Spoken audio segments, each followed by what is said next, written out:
Today we will be talking about my research proposal, which focuses on culturally inclusive practices and engagement. My name is Jessica Domingue, and I taught for 4 years in private school, and I'm currently substitute teaching while I'm finishing my master's in education and multiple subjects credential. I live with my husband and our dog in Long Beach, California. My research question is, can culturally inclusive practices increase engagement in primary age ELLs? This will be a quantitative investigation measuring the relationship between the two independent variables that I will isolate in culturally inclusive practices and the dependent variable engagement. The purpose and significance of this study first begins with the prevalence of ELL students in American schools, with more than 18.2 million children living with at least one immigrant parent, many of whom do not speak English, meaning that children often speak languages other than English at home, before and after school. Secondly, cultural awareness is a major piece of this significance, as anti-bias education is purposed to empower students to recognize, describe, and stand up against injustice.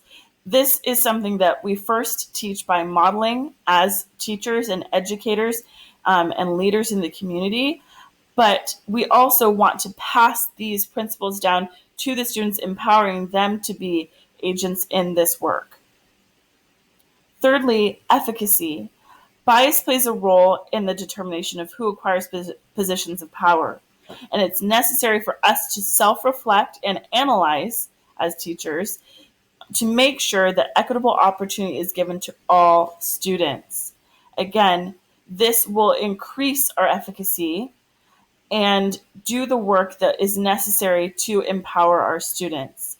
This study will focus on the specifics of how this will relate to student engagement and look to find more data in relation to that concept.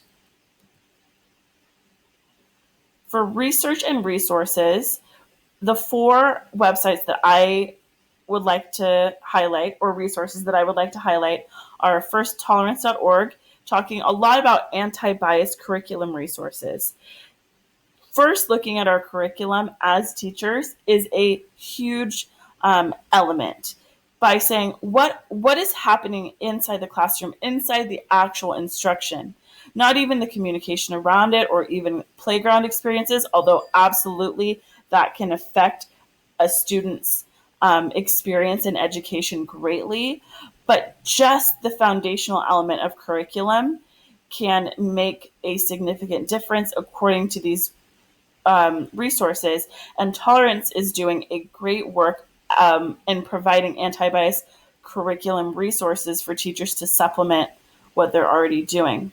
The Anti-Defamation League helps work as a support for teachers to embed cultural conversation into the classroom.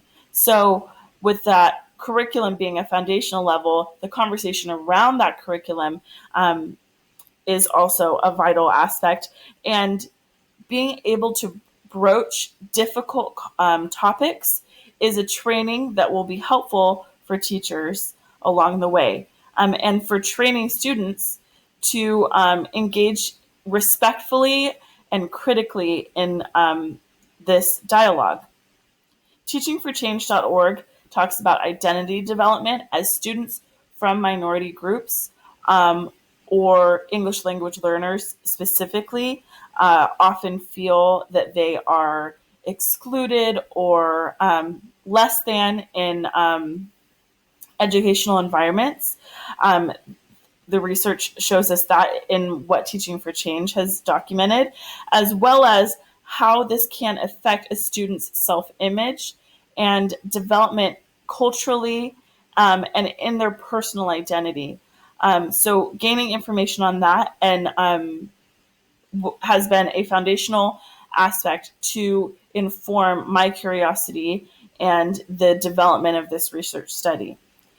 The National Association for Education of Young Children breaks down the 4 goals of anti-bias education, which is very helpful. These goals center around how we can empower students, again, into that agency of change, and finding their own identity as it correlates to that Teaching for Change resource also, into students with confidence, with a firm grounding in their cultural identity as being of value, but also moving forward in that awareness in academic rigor and critical thought.